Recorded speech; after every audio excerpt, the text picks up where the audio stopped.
How are you feeling? I feel good. I feel great. It's been a really, just knock on wood, very lovely, easy pregnancy, and I had no idea what to expect, and I've heard all kinds of horror stories, and I've had friends who've really gone through it, so I just assumed it would be awful, but it's been kind of great. So last time I spoke to you, you had a great analogy. You said that your butt looked like two pigs stuck in a blanket or something. Yeah. How's that going? Everything's just expanding. And I don't understand why it has to go both ways. Like, what does my butt have to do with any of this? Like, why do I suddenly have this like really bubblicious butt? Like, I've never really had much of one to begin with. I did see that your daughter has very high ambitions, though. Knows the four things she wants to be. Did you see that? An actress, my God, it was a intense. Singer. Yeah, it's terrifying. A doctor and a horseback rider. Yeah. And I basically said to her, look, if you're an actor, you can be all of those things. There you go. So But I don't want her to be. I was going to say, so are you encouraging that? Not really. I mean, if it's in her and that's her passion and she feels about it the way I always felt about it, then of course I would support it. But yeah, she is definitely, I think she has there's some possibilities there.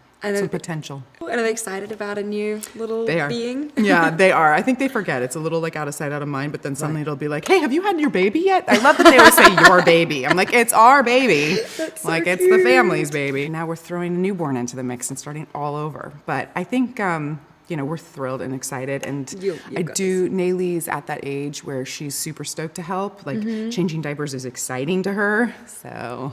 I mean, that's amazing. Put her straight to work. She's gonna be doing the diapers. That's the smart thing about them being at an age where they can help. Yeah, it's great. For those who don't know about it, how would you describe Doubt and the character you're playing? So Doubt is a really sort of fun, juicy ensemble with a great cast of characters who are defense attorneys and work for a law firm called Isaiah Roth and Associates.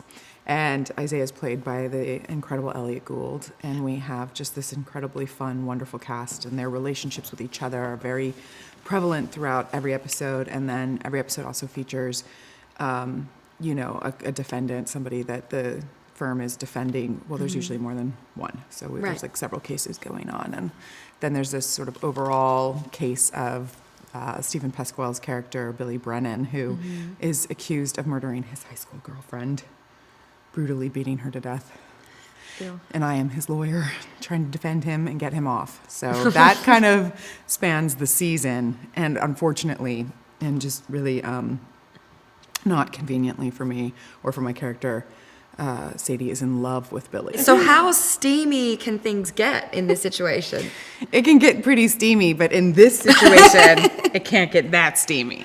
So when we're talking about love scenes, what do you do? Like, how do you cover it? It was so awkward. We had our first love scene like a couple episodes ago, and it was just so awkward, like him pressed against me and just this basketball between us. I was like, I'm so sorry. This is so awkward. And he was so lovely and gracious about it. Just like, no, it's beautiful. I love pregnancy, but you don't feel beautiful, really. Really? Maybe sometimes. Maybe... I feel what's happening is beautiful, but I don't necessarily feel right. I get that. My sexiest. Have you ever had doubt? Have you ever dated someone and had doubt whether they were telling you the whole truth of who they are? I think I'm a very take people at face value person, but then you'll have that moment, just that one inkling of worry, like, could they be lying to me this whole time? Because you hear those stories about, a woman who one day finds out that her husband has like a second family. Yeah, I've met those ones. Idaho, and you're like, what? And all this time, no idea, just thought, he was the guy he said he was. And so you go, oh my God, could that happen to me? And then I start looking at Josh, like trying to see, like, is there any like behavior here that would be a sign that I've been missing all this time? But no, there's never really anything. He's a good one.